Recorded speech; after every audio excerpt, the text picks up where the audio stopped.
This is Teachers Talk Radio, and you are listening live. Good evening, and welcome to the Late Late Show with Catherine Taylor. Tonight I am joined by my very special guest, Shane Leaning. Shane is a Shanghai-based organizational coach supporting international schools globally. This is Teachers Talk Radio, and you are listening live. Tune in live at ttradio.org, or to join in the conversation, download the Podbean app and search Teachers Talk Radio. Follow the hashtag TTRadio. Tune in, talk it out with Teachers Talk Radio.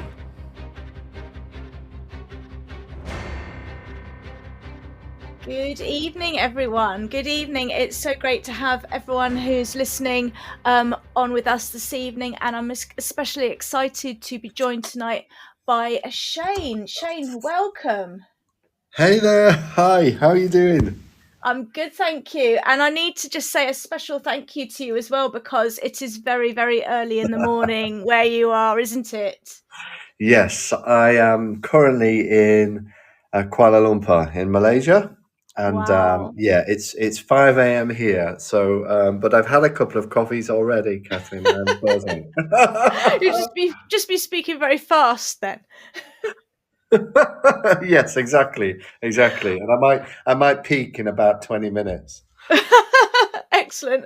Well, it's really brilliant, and I really do appreciate you getting up so early in the morning, because we first started talking about having this podcast and this broadcast a few months ago, and we were trying to work out, we waited until we were back on GMT in the UK so that the time wouldn't be so horrendous. So we really appreciate you getting up so early in the morning for us. Absolutely. What a pleasure to be chatting with you, Catherine. Brilliant. Well, I was just introducing Shane. Shane is he's Shanghai based. He's an organizational coach. He supports international schools globally, and he is a well-renowned writer and podcaster and a leader of teaching development. Shane works extensively with school leaders across Asia and the UK. And tonight we're going to be discussing the leadership of organizational change and resonant change in particular, and the processes that sit behind that. And just remember, to anyone who's listening in live, if you are and you'd like to join in the conversation, then please either post into the chat, or you can call in a bit later in the show. We'll see if anybody wants to do that. If you want to do that, please download the Podbean app and visit ttradio.org and click on Listen Live on the homepage. This should take you directly to the show. There you can post your comments and ask questions during our conversation, or call in at the end of the conversation too. And this is also going to be available to all of our podcast listeners as well after today when it gets published. So please do join us in this conversation online and afterwards as well. It's going to be a good one. Shane, if I can just bring you back in. Oops, I'm pressing the wrong button here. Just bring you back in.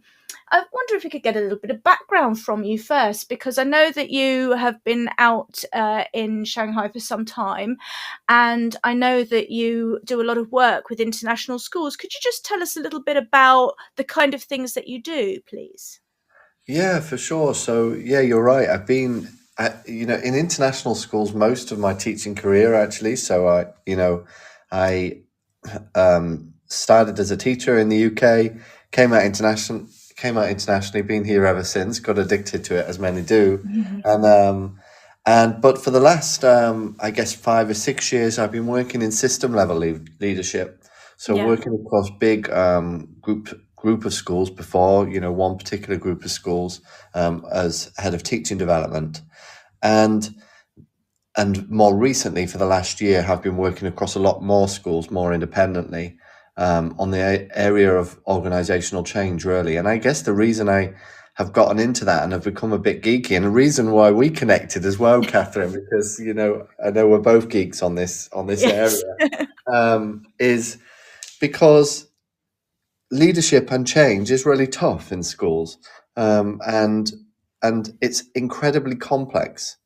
And many leaders, find it really challenging, or are unsure why things don't stick, or and many schools that I worked across, we're looking for answers. It's funny. I've got a podcast as well, Catherine, and we were talking. I Mm, just had Paul Ainsworth on, and we were talking about the idea of silver bullets, and yes. I do.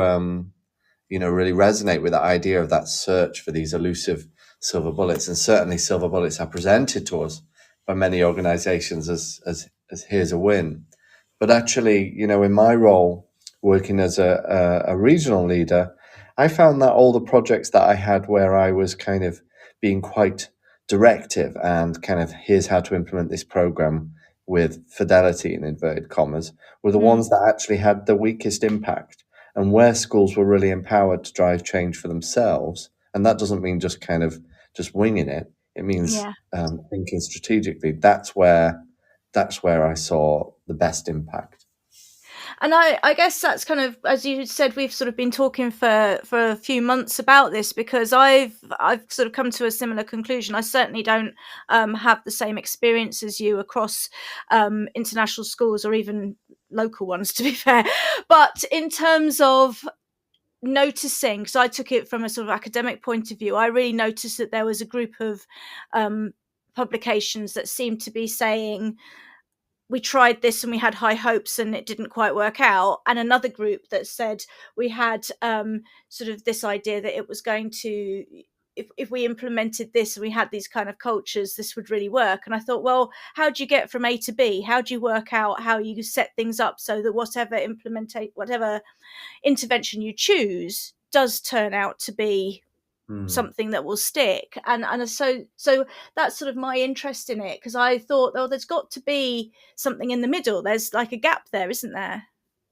Yeah, I'm so aligned with how you're thinking about this, Catherine. There is a gap. There is a gap between exactly as you described. I would agree, and I think the challenge, the reason that gap's not being filled, perhaps, is because we're not yet at a place. I think we've gotten to a place where organizational confidence and maybe leadership confidence is at a bit of a lull. I think there's a few Mm, reasons for this. Maybe we'll go into it, but I think leadership confidence in schools across the world, and of course I follow the UK with very keen eyes, but certainly in international schools where I work, there is a real lull in organizational confidence in schools thinking, I've got agency and the knowledge and to be able to just make decisions for myself.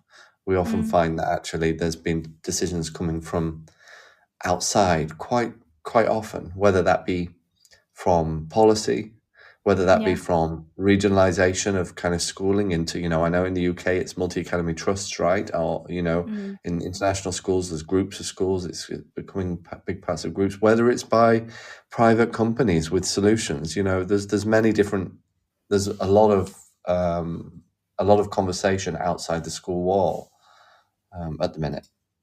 yeah, I mean, I find that particularly fascinating because, one of the things I noticed as I dug into this is that, especially in the UK, we have, quite a long history of managerialism and new public management and things like that. And we certainly have what is kind of called supported autonomy, which, if you start to dig into what support means and what autonomy means, it's perhaps not what we might think it means.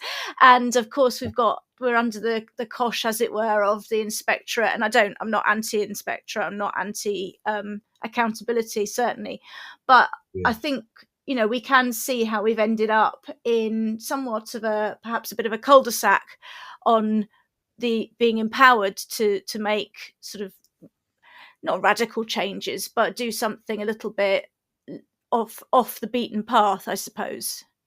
Is that something that you're seeing? I think you captured that really well. I think that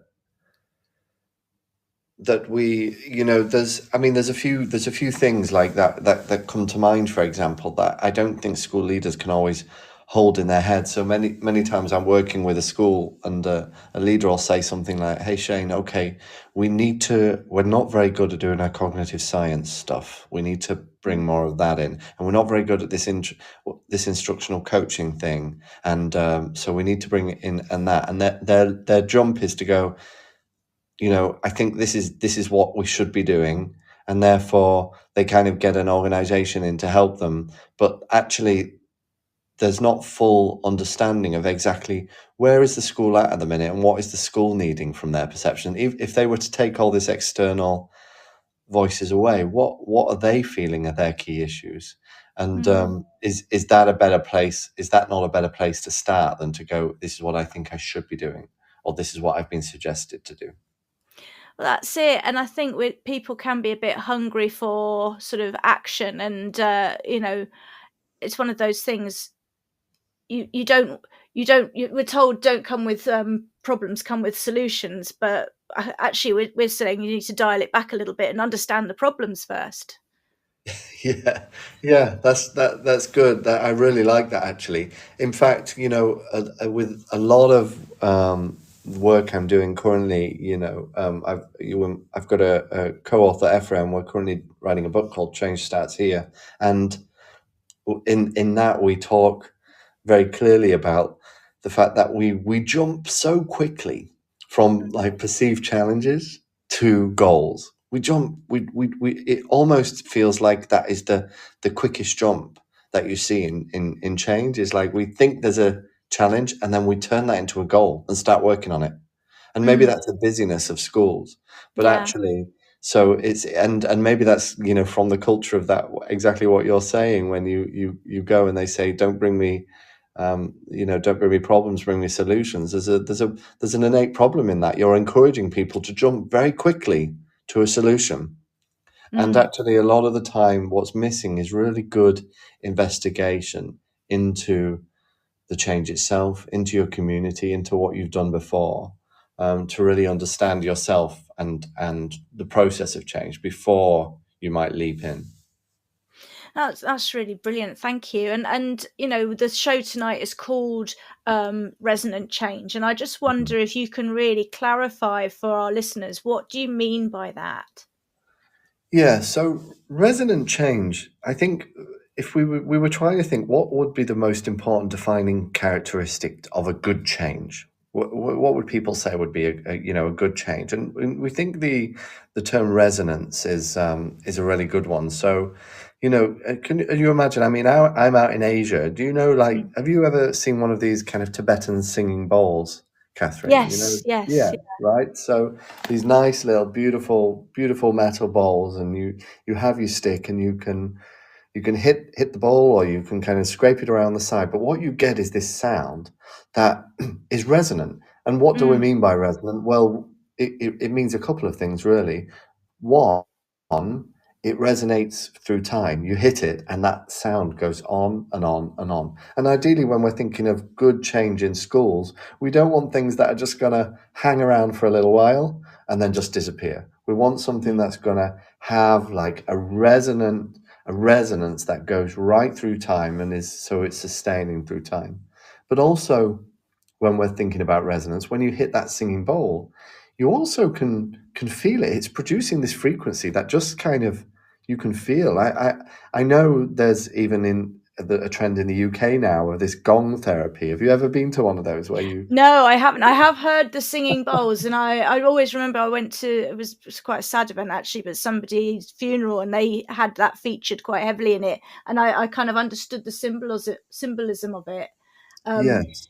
Yeah. Yeah, exactly, and well, what people are doing at the minute is, yeah, and I've done this as well, like lying in a room and someone's got a load of gongs and things like that, and they're kind of bashing these instruments, but you can feel it inside you, you can feel it in your body, and that is also the idea of resonance. Resonance, a change shouldn't just be this cold change that kind of goes on. It should be something that we feel good about, we feel connected to, we feel that this is important. That's a resonance. So we want change to resonate through time. We want change to resonate through community, through people. And Mm. ideally, we also want change to resonate through the building, to actually vibrate things that it touches. The idea is that change should actually be anchored into your institution, into your Mm. school, and so that it has physical manifestations, whether that be a vibration or in that idea, or maybe in a school idea. It means it's been implemented in policy. It's visible in schools. It's visual in a way. You can really feel it as you're going around the school Yeah. that this change is present. And I think resonance through time, resonance through community, and resonance through space are three key factors you often see when you see really good change that is sustained. I wonder if I mean, obviously you have, clients and so forth, so you can't obviously give us too much detail, but could you maybe exemplify that at all? Yes, yeah. So I think let's think of that's a really good question. So let's think of an example. So perhaps, well, I can give an example of the complexity that we often talk Mm. about, which is some schools that I work with. This is a classic. So I was worked in a primary school for a long time. So we had a big focus on phonics, right, for teaching Yeah. early reading, and a lot of times schools are coming saying, and the schools that I work with are saying, okay, we're implementing a new phonics program, Shane. We need to. And that's the start for them. And actually, they very quickly find huge problems Mm. because just implementing a phonics program in itself sounds simple. Go out, find a phonics program, buy the package, buy the Yeah. book that go along with it, and implement it. But within that, there's actually huge challenges. What if your teachers have done phonics before but used a different program? Even if you think this program is better, what if they're really used to another program, or they really like Mm. another program? What if they what if the you actually dug a little bit deeper and found that the reading challenges that you had weren't because of a failing phonics program, but were because of something outside the school walls? Maybe how much are the children reading at home, for example? Would Mm. that even change if you brought in another phonics program? How do the parents feel about reading? Is there Has there been change that's been done before in your school that went a bit pear-shaped, a bit wrong, and has left a bit of a lingering bad taste in staff's mouth, which means they're Mm. not ready for a change? These are all things that are set up to mean that when that phonics program inevitably gets implemented, one, people are not that invested in it. So it's Mm. not connecting with them. The people, the teachers, the staff, they don't fully know what they're doing. It's not resonating with them, or perhaps, and what's likely to happen then because of that is no one's going to put too much into it. Maybe it's just one leader driving it, Mm. and when that leader gets promoted or moves on, it just stops. Everyone just Yeah. moves on, right? So there's been no focus on actually resonance in that change. And the other thing would be resonance through space. Well, is it really embedded into school practice? Is it really visible? Or is it just something that actually the leader then moves on to another thing? The leadership team start on their next project, and this is left to start to wither Yeah. and to fall away before any sustainable practice is implemented. And I guess if that happens too often, then the cynicism starts to set in as well. Because I mean, I've seen some studies where they found really experienced teachers who, are willing enough to go along with some new Mm. intervention, but Mm. actually, what they'll try and do is they'll try and secretly do the old one at the same time, and then they'll double their workload, and then they complain about workload, and it's because there's no kind of plan for de-implementing anything. Is that something that you've come across? Absolutely. In fact, when de-implementation is a really important um, part of change, one that's missed, but I think is getting a lot more, a lot better attention now. I think, when um, Hamilton, Hattie, and William Mm. released their book "Making Room for Impact." It's kind of, I think, it started a good conversation Yeah, around what yeah. the implementation looks like, and people, you're starting to hear it a little bit more of people going, "Okay, when I'm thinking about change, it might not just be about addition; it might be about taking away things or reducing things or re-engineering," as they frame it in their book. Mm. Our ideas, and that can actually be incredibly powerful. And yeah, in the work that I do, when we're looking at the process, the implementation is always a step we have to kind of dig into and think about. What am I, how am I making room for this new Mm. change? Or the change itself might be de-implementation. That's good enough for a change. Yeah, yeah. No, that's really great. Thank you.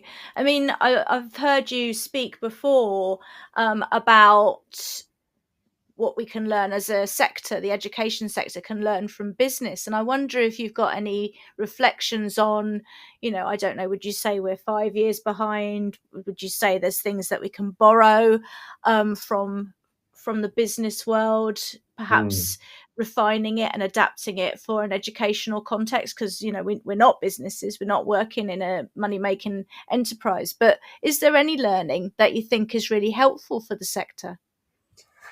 Yeah, I think we have to learn from business, Catherine. I think we have to learn from other organizations. There's one thing that I think businesses would often say is that they live in times where you have to be reactive. People's habits are changing, or people's spending habits are changing. The way people live their life is changing. The internet's changing things. AI are changing things. And a lot of businesses appreciate this very quick and would jump to an approach where they feel from the inside they have to be really strongly understanding these currents, but more than that, strongly understanding themselves within it. So there's been a bit of a trend in, I would say, over the last 10 years, say, Mm. that businesses and corporate worlds have moved quite significantly in many of the big areas away from the idea of we've got a challenge, so let's bring a consultant in, an organizational consultant who is Mm. going to tell us what to do with their experience, to a model of organizational coaching, which is where we bring someone in, not to work just one-on-one with a leader, but to actually work with us to help us to start asking powerful questions of ourselves so that we can figure out where we sit within Hmm. this changing landscape and what change done well looks like for us. And funny enough, last year I was fortunate enough to do an organizational coaching certification, and my um, colleagues were all US based, Mm. and all of them were in the corporate world. Every single one. I was the only educator, the lonely educator on the course.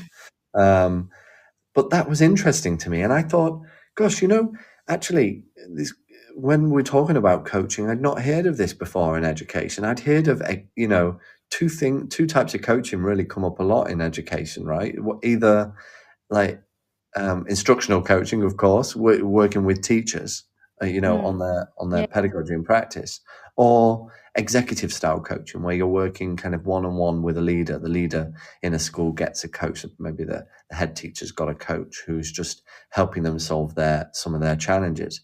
But the idea of and then there's a third thing is you hear this coaching approach, like a coaching culture in a Yes. school. But that's also different as well. That's about people being more comfortable to, ask questions more, to listen better to each other, to engage in better conversation. Really important as well. But the idea that school would kind of systematically look at community-based, organizational change together, is something that's not done so much yet. And I think actually there's so much power within our schools. And in my view, there's big changes coming our way, or we're in the middle of big changes, right? With, for Mm. example, the AI, generative AI.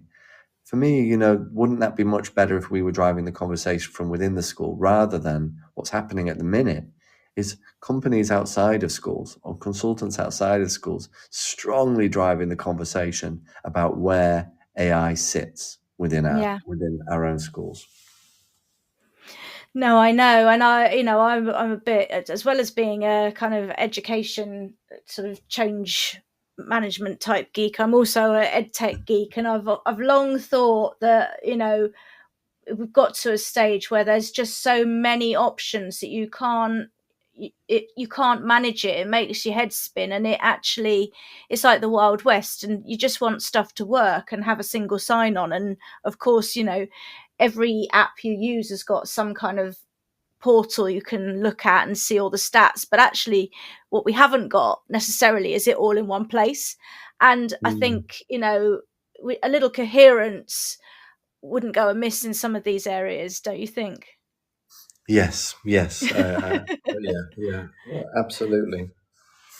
No, it's really interesting. Anyway, thank you for talking about that. In a moment, we're going to hear our messages in the news, so bear with us for that. But before we go over to that, Shane, I wonder if I could just ask you to have a think about, when we come back, if you could just talk about sort of values and vision of school. How much would you say there needs to be a cultural story or a narrative to hook people into? That sounded a bit kind of I don't know, subversive, I don't know, but to kind of get the story going, to get people on the journey. So if I could leave you to think about that question, we'll come back in just a few moments, and let's hear from our sponsors.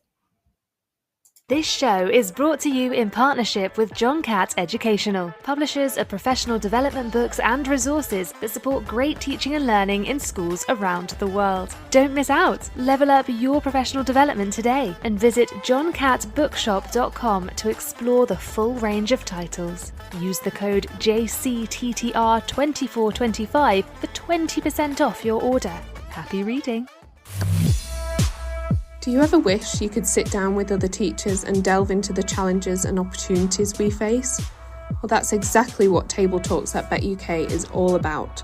Join small roundtable discussions based on your selected topics to share insights, learn from peers, and tackle the big issues in education, all in a sponsor-free environment.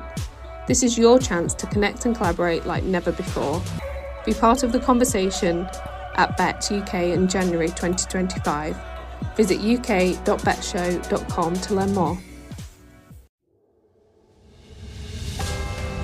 This is Teachers Talk Radio, and this is Teachers Talk Radio News.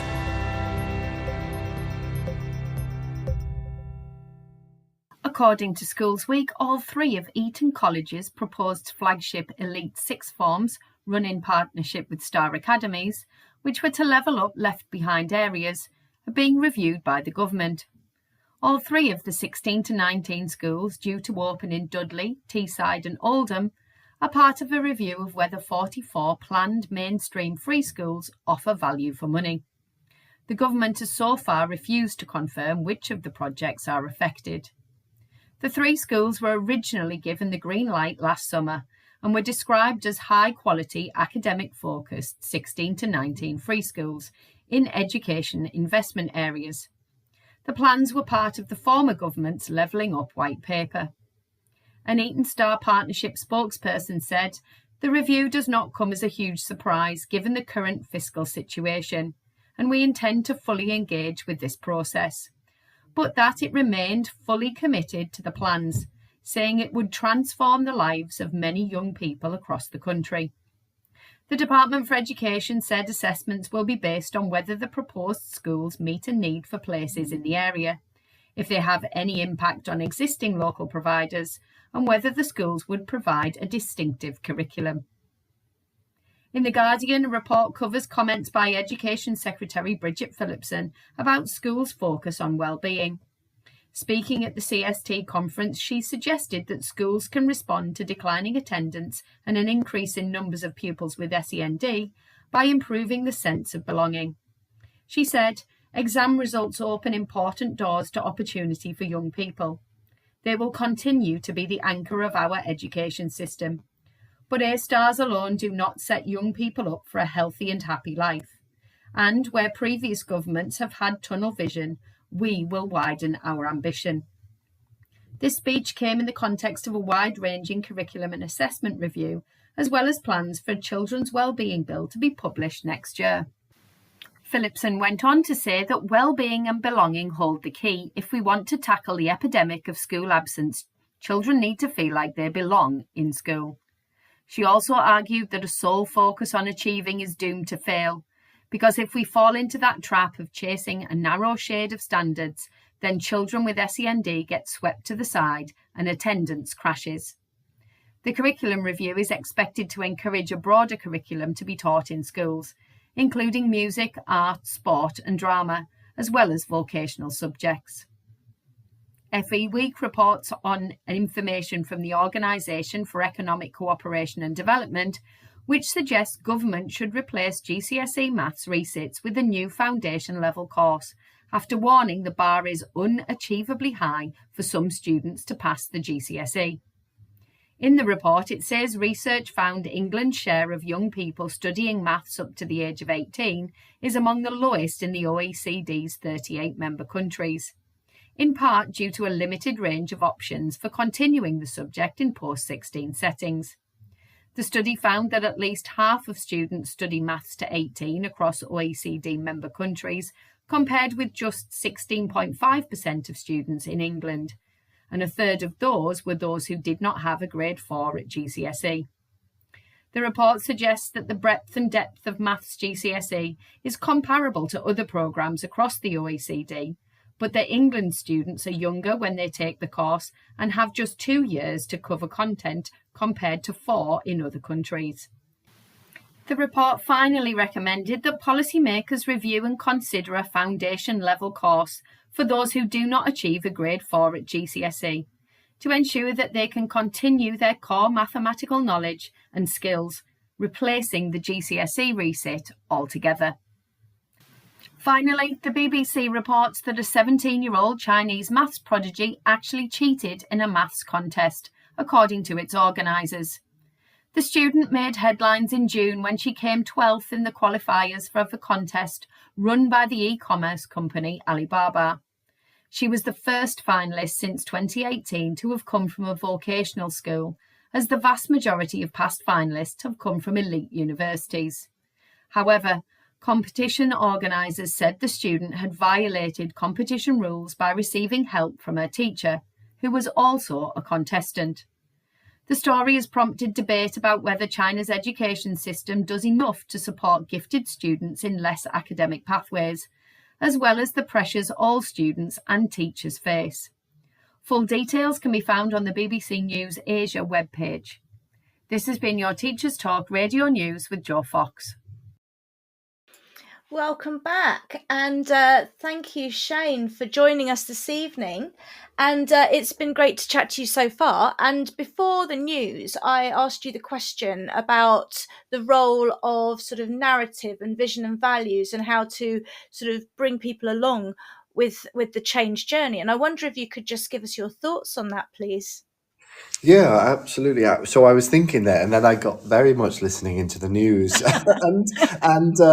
and what was interesting, Catherine, I have to say, I think there was two areas that just stood out to me as just powerful examples of this quick move from a perceived challenge to a goal. There was the Bridget Phillipson, schools have got challenges with attendance, and the solution is well-being and belonging. This was, so clear. Schools must prioritize that. There's another message coming in saying, Yeah. this is you. Are you having a problem with attendance? I've got the solution for you. Go and improve your belonging and well-being. That may be the case, but it might not be. These schools are so diverse, and they're saying okay, there's limited maths. The study is so limited maths post 16. Children not doing as well. So the answer: create a foundation course. These are often kind of quick changes and strong messages that are coming external from school walls, maybe with good intention, maybe based on excellent research, no doubt. But in your school, within your particular school walls, where do you sit with that? Does that mean that you've just got to follow this? And these were just 2 news stories from one day. Yeah, Imagine and just how many things there are coming at schools. no, I know, and I guess I don't know, because we're in a situation. I was going to say we've just had a new government, of course, and that means we've got a new education secretary, but that's nothing new to us. We've had a lot of education secretaries, and I guess every single one. I mean, to be fair to Bridget Phillipson, I think she's probably much more aligned to my way of thinking than many of the others that Yeah. we've had recently. Nevertheless, it's people trying to make their mark in the time they have, and have a legacy. Is that too cynical? I don't know. Well, maybe, or maybe a kind of way is, they're wanting this good change. They see the real challenges that are there, and they're Yeah. wanting to inspire it. And I think it's hard to disagree with, for example, what Bridget Phillipson's saying at the minute. I mean, I'm certainly not saying I disagree with that idea, and it's well informed. My issue I have is then, how is that interpreted at a local level? And where does it fit within a school's current change landscape? Is it going to Yes. be one of the many priorities that starts to get lost? It's that it comes back to that kind of old idea in education, is we feel everything is urgent because it kind of is, because we Yeah. work with students, and it's that whole idea of they only get one chance, right? Yeah. So we have to go quick, but actually, um, change can't happen like that. It's a fantasy land to believe that we can just quick snap change and get things right very Yeah, quickly. it feels a little bit like there's a risk that it could just become performative, a very, noble idea of increasing students' feelings of well-being and belonging, which of course you can't argue with.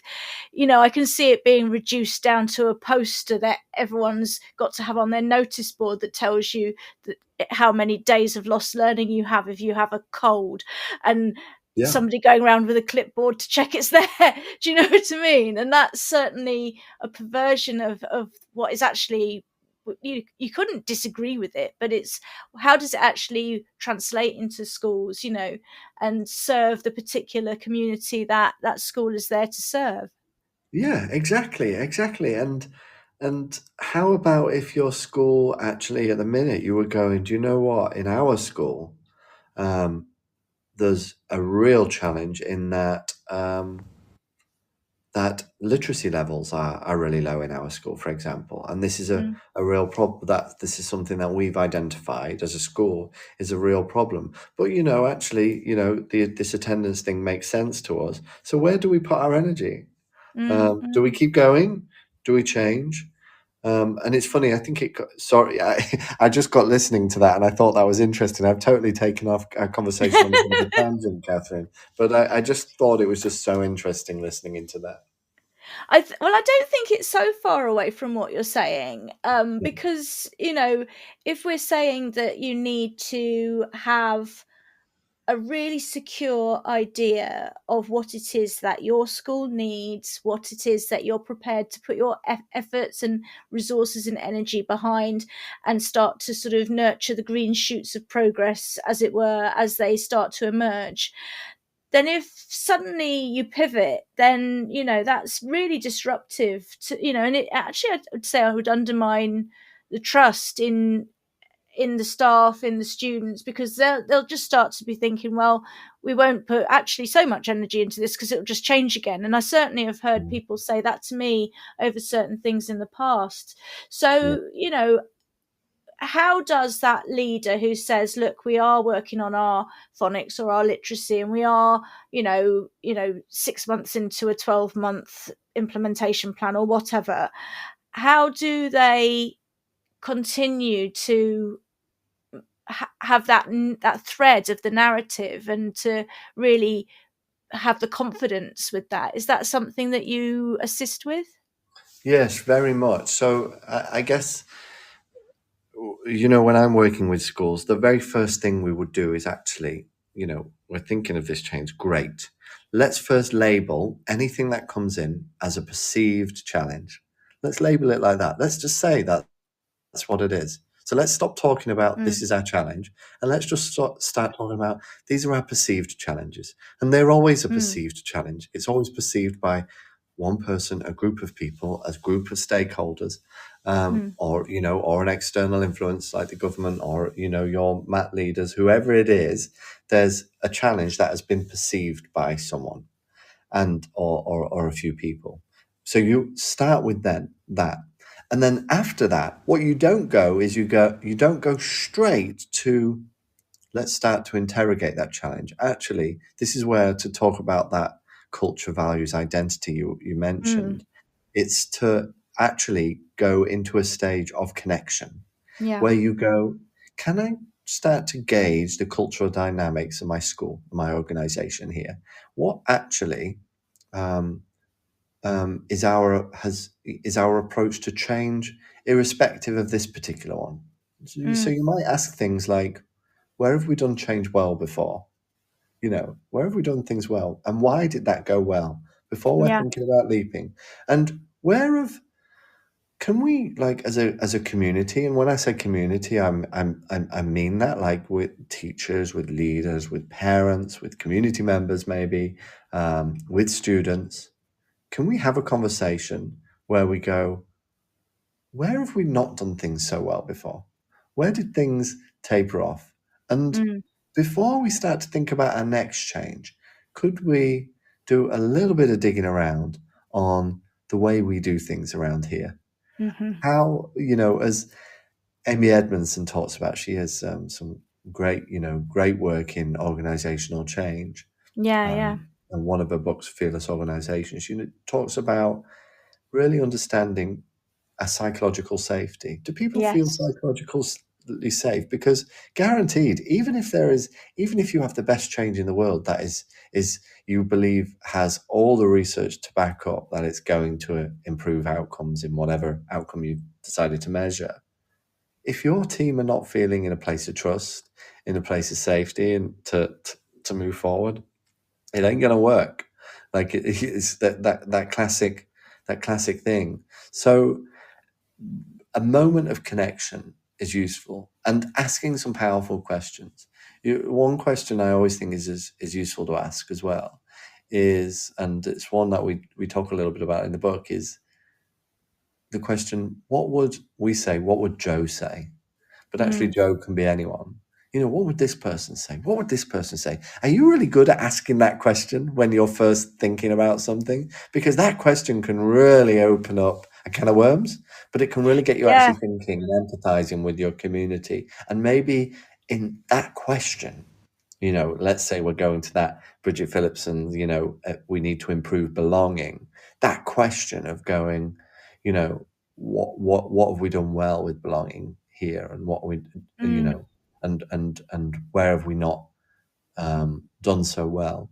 That question needs to come outside of the leadership team. It needs to come outside of the teaching team, right?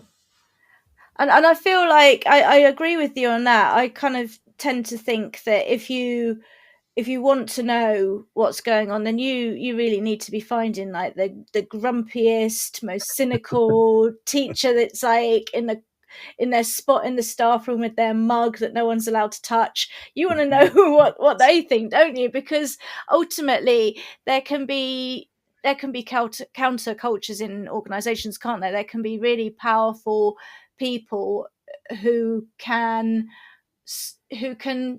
sway the popular vote, as it were. And where does that counterculture usually come from? Well, it usually comes from people having negative change experiences in the past. So, and you as a leader, and when I say leader, by the way, I mean anyone leading a particular change, that even if it's a change in a classroom, or even if it's it could be the simplest of changes on the surface, like a teaching assistant who's saying, I'm going to reorganize this supplies cupboard.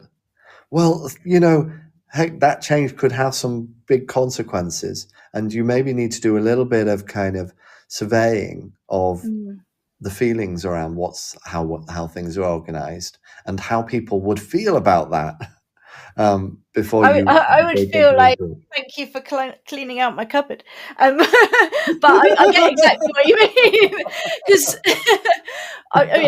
that's because I recognise my weaknesses and faults of having not Yeah. cleaned the cupboard out. But I think you're absolutely right. It could be that there's been, and I'll give you an example. In our school, and I don't know, I hope that's not overstepping, but in our school, then people have had various trees and things that have been built, in memory of people over the years, and then there's a new development and they put a covered area over, and people felt sad, and there's got to be change, there's got to be development of the site, but people remembered this person many years ago, and they had an emotional connection to the way the site was 15 years ago, and I do feel you can't disrespect that. I think you have to take it seriously, even if you end up having very good reasons for making the change. People need to feel heard and listened to. I don't know, is that something that you've come across, people just being maybe nostalgic's not quite the right word, but having an emotional connection to the status quo or to memories of how things have been in the past? Yes. In fact, I think I'm really so glad you brought that up, because for me, this draws up the big thing in education is we all kind of, if in the Simon Sinek way, we all have a why, and those whys of why we're here are obviously often tied up in quite complex web of cultural things that have happened over time in our school, like, and maybe it's those trees, or maybe it's these different things, and they become important to us, and they become to represent maybe a set of values that we ascribe to, and we begin to project that kind of values onto our community and onto our organization, and eventually we have a perception of who our organization is, if we were to speak to it. And when that gets disrupted in some way or challenged in some way, that's not just people being nostalgic. I think that's people feeling genuinely a disconnect from what they understand their organization to be.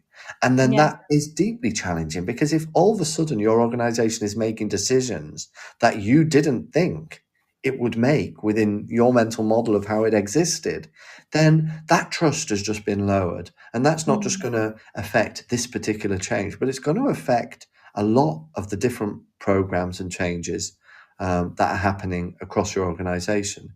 Now, it doesn't mean that you allow everyone to kind of just, do whatever they like, but it does mean that you have to invest a significant amount of time in connections, in values building, in understanding who we are as a school, and then work going, okay, as we disrupt that, and we will disrupt it through time, let's disrupt it together.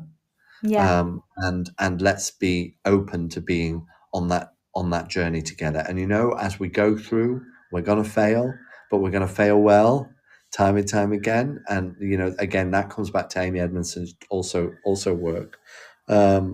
But failure will be perceived as part of that journey, and we all feel a bit of ownership in it, and therefore it's shared between us, rather than what can happen is that change happens in the school, and and people feel tough. Sorry, I don't know if you can Is hear it that the in the call for background, prayer?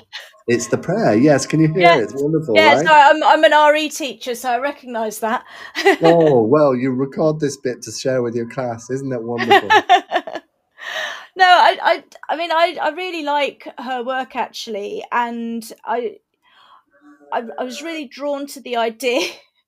So I was really drawn to the idea of how you're trying to incorporate intelligent failures which move things forward, rather than have a culture where people hide failures, which can actually lead to much bigger, more complex failures over time. And I think that's really, really important.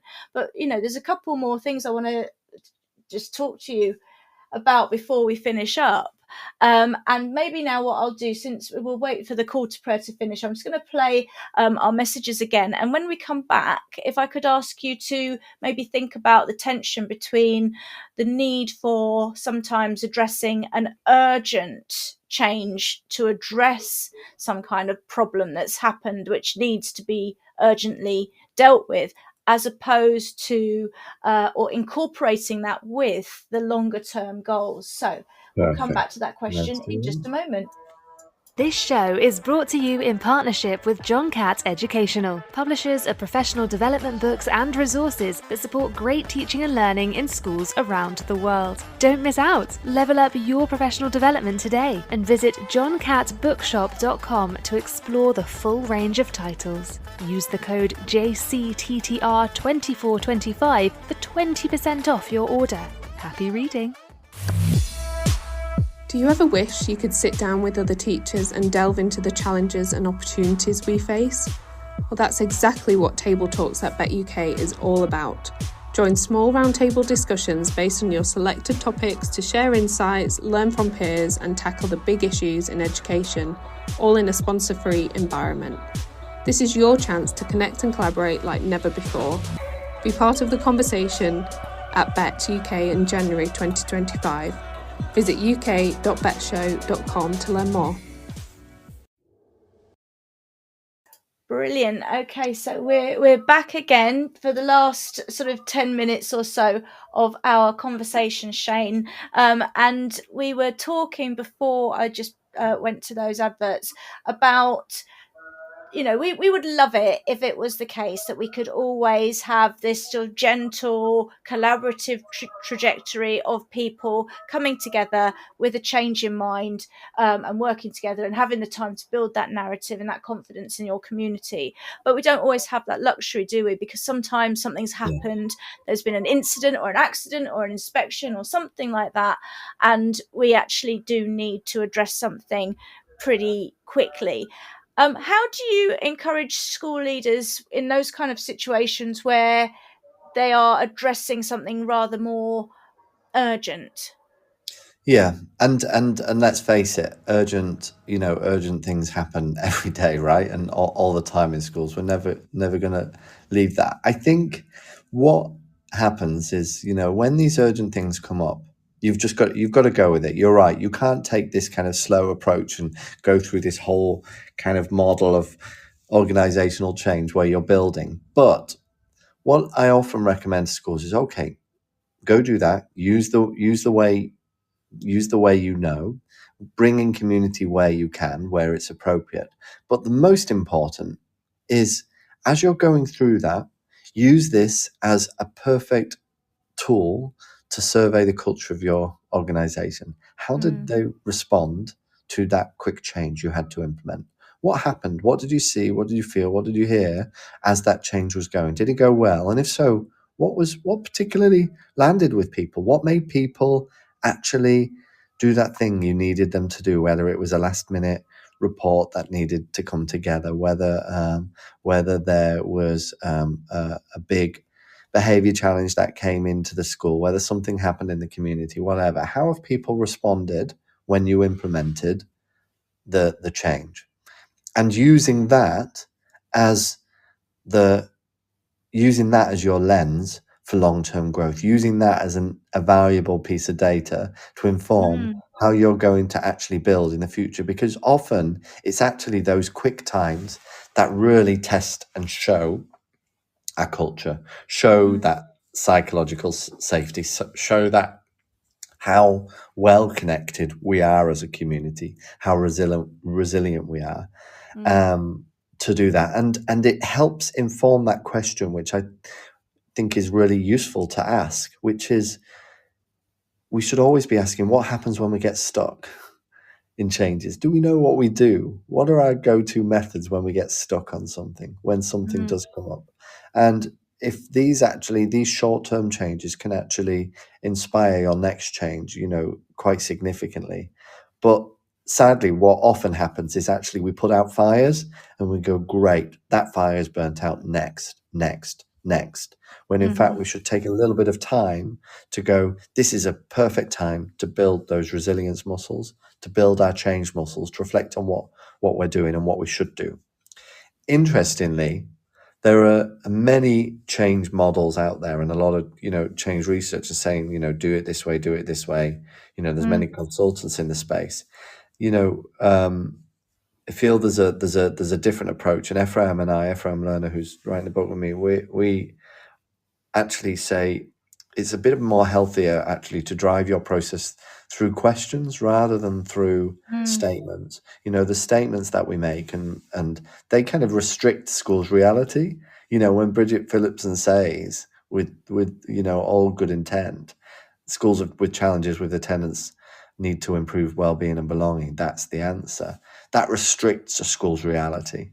Whereas a question, there is, is your school facing a challenge with attendance and well-being? And what's worked for you in the past? And what's working for you currently? And what do you think you could do? And would belonging have a place in this? That opens up possibilities for a school rather than restricting their reality. I think that's so interesting, and I've just been making a couple of notes as you've been speaking, and it occurs to me that what you're describing almost is like a natural experiment, and I don't want to put too much of a positivist spin on it because we are, I suppose, social scientists in that kind of that paradigm rather than any kind of experimental paradigm. But it struck me that if you can really have like a really good debrief post-match analysis of what has happened during a rapid forced or urgent change, then you can perhaps rebuild and understand the mental model. Because one of the things I do a lot of work with ECTs, and I know that there's some research out there that basically says they can talk the talk about what they need to change, but when the pressure's on, they just revert back to tried and tested methods. And I think what you're suggesting, I think, and you can correct me if I've misinterpreted, but if schools have a way of responding to change and particularly urgent change, and they don't examine how that's worked and any unintended consequences and any kind of knock-on effects that they perhaps have experienced that are not so positive, then they'll never know to look out for not repeating those. It's almost like you have to change the mental model. You have to understand what the implications are for doing something, and then learn a new way to respond, both to long-term and to short-term change. Yeah, I like that framing, and it's making me think almost of another question, really. To often, there might be a bit of post-match reflection sometimes with change, and often that the problem is that post-match reflections stays with small group and also is often based on facts, if you like what did we, what were the observable facts. But sometimes I think what's missing, and maybe because people don't like to go there, is to explore, well, do our feelings match those facts? We might have seen this, but does that feel right to us? Do we feel that was the right thing? And not just us. How are the other people in our community feeling right now? And is it useful? Not to send out a survey every time, but to go and speak to some people and go, where are you feeling? Where are you feeling with this?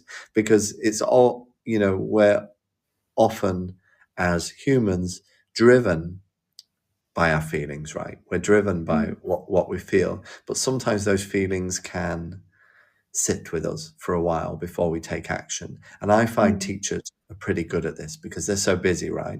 And that's why these staff rooms are quite important, right? Where something's happened and the teachers feel something, so they go to the staff room. We need a bit of a moan. We need a bit of to talk about this because we've got genuine feelings about that. Sometimes that narrative is missing, but actually that narrative speaks massively to your change culture in your school and massively to how you might approach change in the future. No, that's really interesting. And I if it's okay, if we could go a couple of minutes over, because I do want to ask you this. That it's easy, I think. Well, it's not easy. I don't think any of this is easy. But to say something like there'll always be naysayers, there'll always be people who complain, but we have to carry on and implement whatever anyway. And I think it's true there will. Yeah.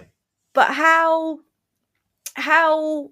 seriously, or how diligently, I suppose, should leaders be plugging into that? Because you're not going to get rid of it.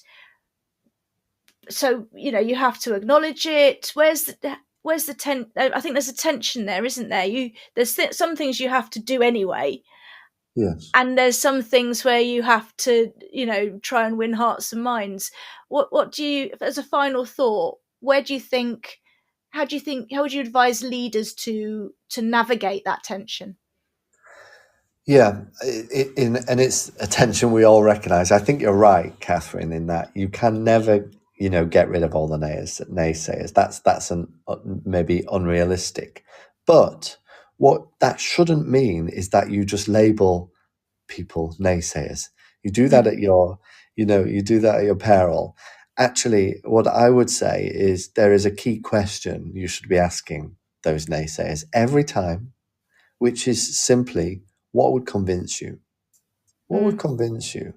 Because often there's something underlying that challenge. You don't just want to be like, tell me a challenge, just tell me why. But tell me what would convince you of this? What would actually that this was a good thing? Because sometimes and often I found, working with schools, working with leaders, those naysayers have a reason that's not connected to this particular change. It's connected to something a bit more cultural in the school, whether that be workload, whether that be something else. And it might be that they give you one of the keys that you actually needed to unlock your next change, because they give you a clue. And it might be that they're just complaining. But I think rarely would you not find valuable insight and data by asking them what would convince them, what would change their mind, what would bring them into this journey. I think that's a really brilliant question, actually. And I mean, I sort of say, probably I'm not alone in saying this, but there is a sense in which the grit makes the pearl, doesn't it? And we need somebody to say, hang on a minute, and point out, because actually that refines an idea. And I do. It's really important that people are psychologically safe, as we've mentioned, to be able to sort of take it on and go, okay, well, maybe we can refine this further and refine that further and get closer to something that's more palatable for more people over time. So yeah, I think you're absolutely right. We need to bring people into the conversation, even if they don't become completely convinced. At least they, most people, if they feel they've been listened to, that's goes an awful long way, doesn't it? It does go an awful long way, and there are kind of two key points where you may want people to listen in. Often, where a lot of schools and organizations are quite good at doing that at the point of implementation, where we have decided a strategy. Now we're gonna listen for feedback on how we move forward with that.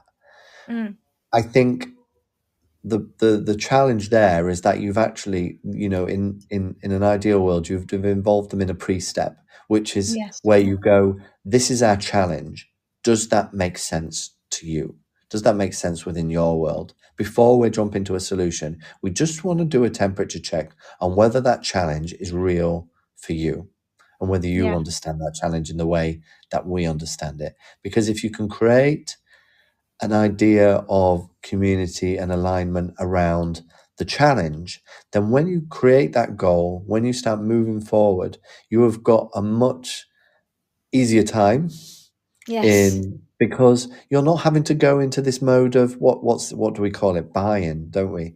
Buy-in, which is kind of subversive in itself, right? We've got to convince people to our cause. It's political rather than community centered. I think there's a big difference, and I'm really glad we've talked about that distinction between kind of idealist thinking. It can be labeled a bit idealist, but we should be at least using questions to interrogate our change so we can move towards that vision of bringing in people earlier.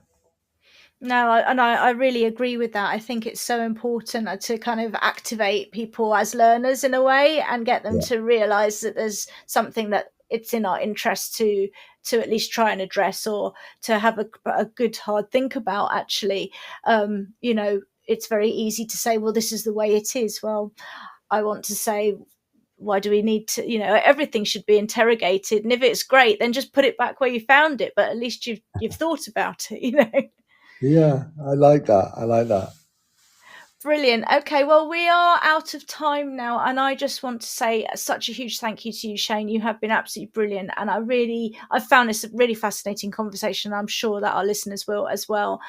Just to remind people, Shane supports international schools globally, and he's a very, very well-renowned writer and podcaster, leader of teacher development, and works extensively with schools and school leaders across Asia and the UK. And it's been absolutely fascinating to speak with you this evening. Thank you, Shane. Catherine, I am giddy. You have started my day well. I'm feeling more energized than the start. It may be the coffee, but I'm going to go with this conversation. Thank you so much. Thank you so much again. And this brings us to the end of today's show. Many thanks to everyone who's joined us live and to anyone who's listening back. Remember that there are Teachers Talk radio shows all week. And thank you once again to Shane for joining us this evening, or this morning in his case. You've been listening to Teachers Talk Radio. Tune in live and listen back at ttradio.org. We look forward to hearing from you next time on Teachers Talk Radio.